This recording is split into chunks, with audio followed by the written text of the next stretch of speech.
Good morning, and it is morning here, and as you might have noticed that I've not got the jacket on for the simple reason is it's now become a bit cold. Yes, we've had a bit of snow, not much, not sure what it's like everywhere else, but we've had a bit of snow, and yes, it's getting nippy, so we've all got something warm on. So advice today is, ironically, government advice would be make sure you keep warm. Right, okay.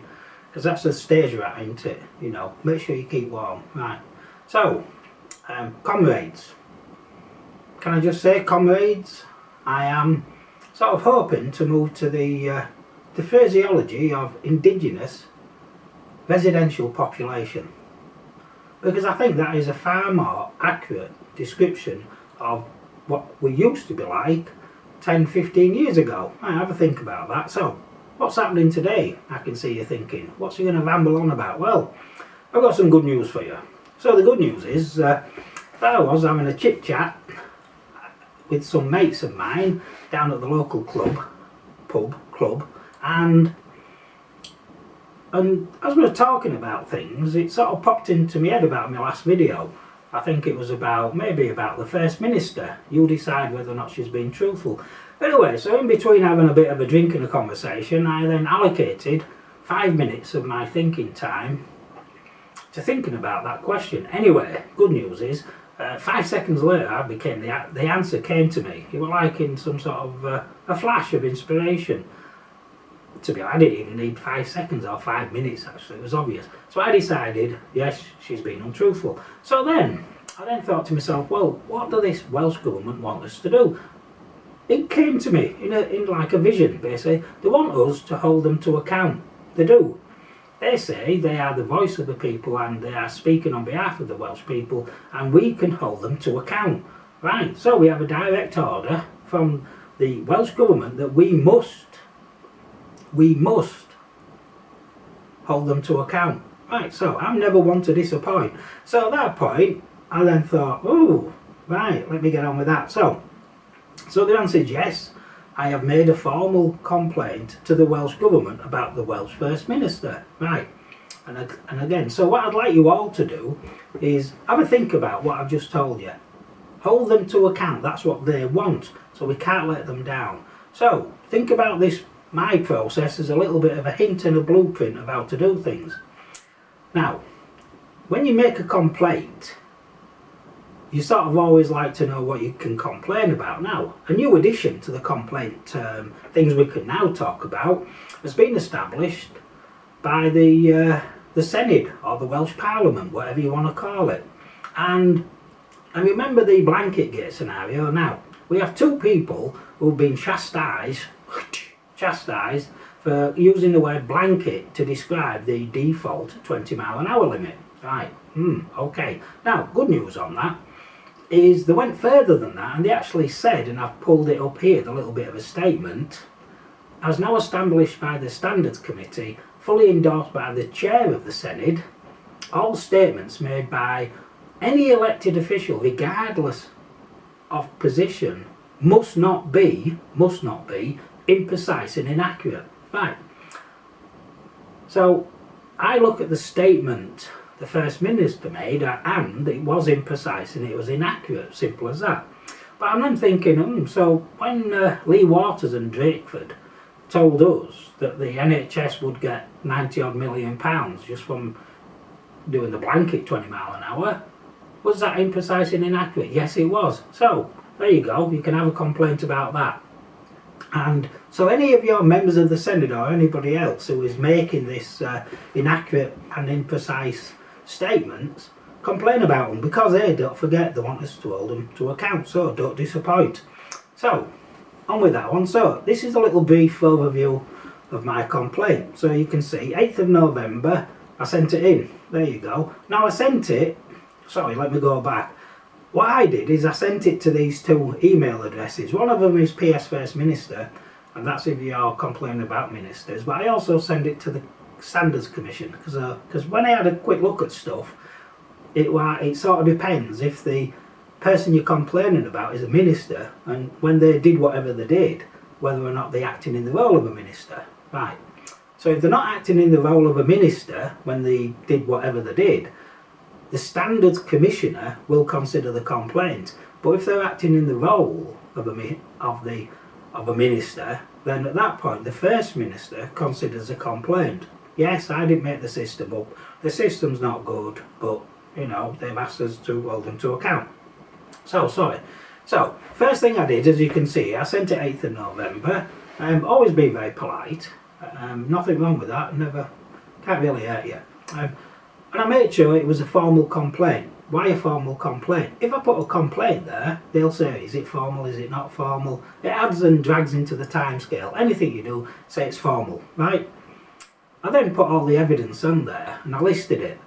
Right, so basically I've put down 6th of September, BBC, it was an interview, and she basically said, I can do a summary, because I've been through this, is we can't run a committee properly, therefore we can't run government, therefore because people keep going out to the toilet and meetings are incoherent, or they don't exist anymore, so we can't do business, right. So I'll just like think about that. So what basically they've told us is a government with 21 overseas offices who's trying to picture themselves as a world leader in certain things, and that's inverted commas, you know, because that's for me like just taking mickey, is can't even hold a meeting. Well, you're doing well then. People will flood in here because they know that they will get a good admin system. Right. Anyway, at that point I then got in touch with the Welsh Government, and I said to the Welsh Government, using freedom of information, and I'll show you that the letter later, is I asked the question, and the answer was no meeting has been declared incoherent. Right, so quite simply the First Minister is actually misleading us all, being untruthful. Right, so, and again, I'll hold her to account for that. The other bit, which I find quite interesting, having had contact with quite a few different departments in the Welsh Government, I would not be happy if I worked in that department, because the First Minister is saying that I am incompetent at my job of organising a meeting. My experience, as I've said, of having contact, is all these departments are actually better than my members of the Senate. They're more helpful. They actually reply back.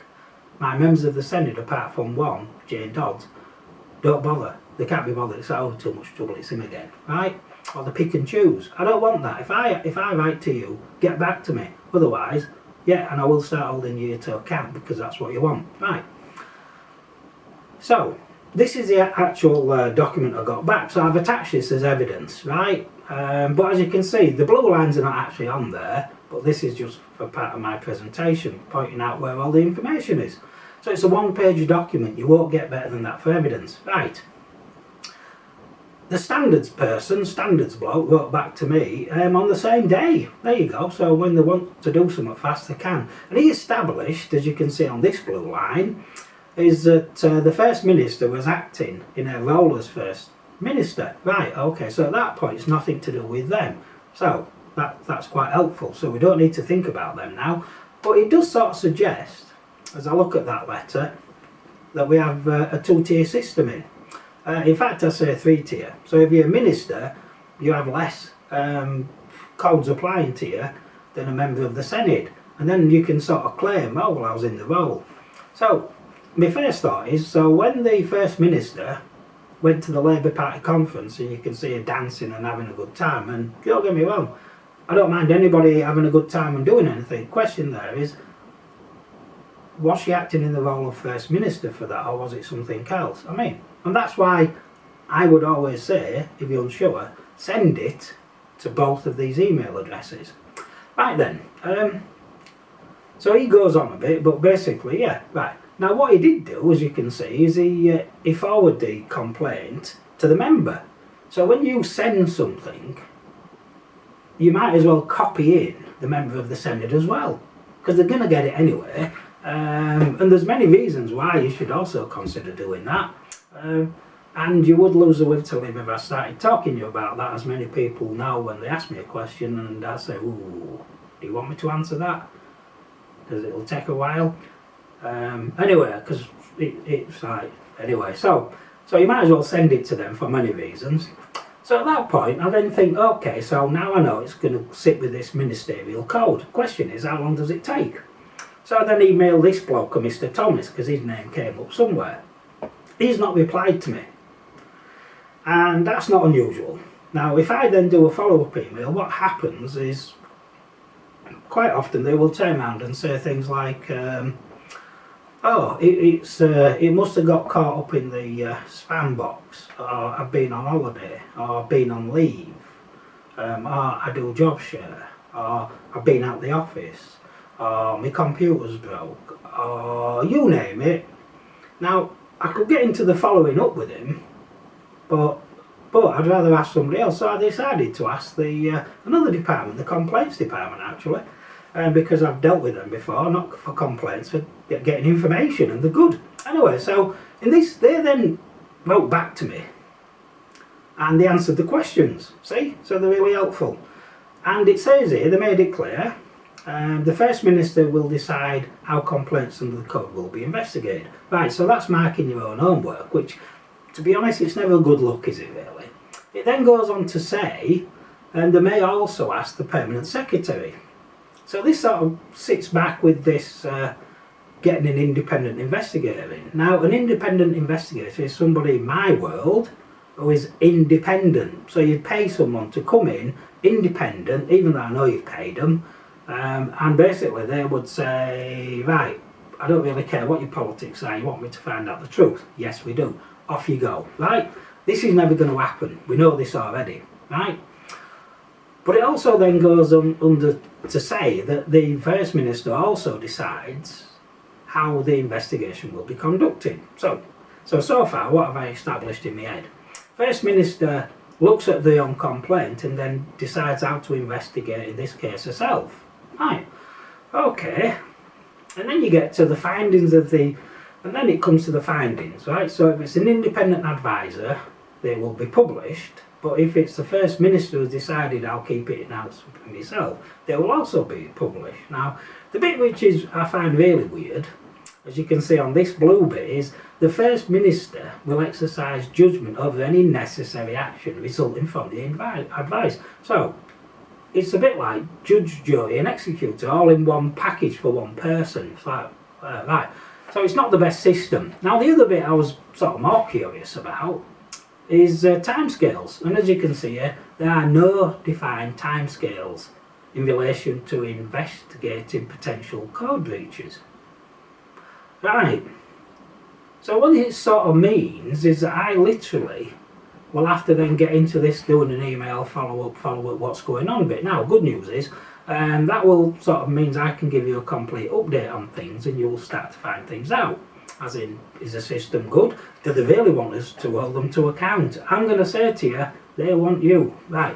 So, anyway, I'll give you an update on what happens next. Now, on the ministerial code, it's quite interesting because it's the sort of stuff, if you're in the Girl Guides or the Boy Scouts, that's what they teach you. Right? And it's that loose and woolly, is it's like so many get-out clauses, it's unbelievable. But in my everyday life in employment, I've always been held to very precise standards. So it would appear that being a member of the Senate or First Minister means that very, very low standards apply to you. Right, I think I've finished there. Thank you for that. Make sure you keep nice and warm, tucked up. Chicken or tomato soup, that's always one of my favourites. I often have cream crackers with it, with a bit of butter on, proper butter, don't have that other stuff. So anyway, thank you for watching. Have a good day and catch you later. Thank you.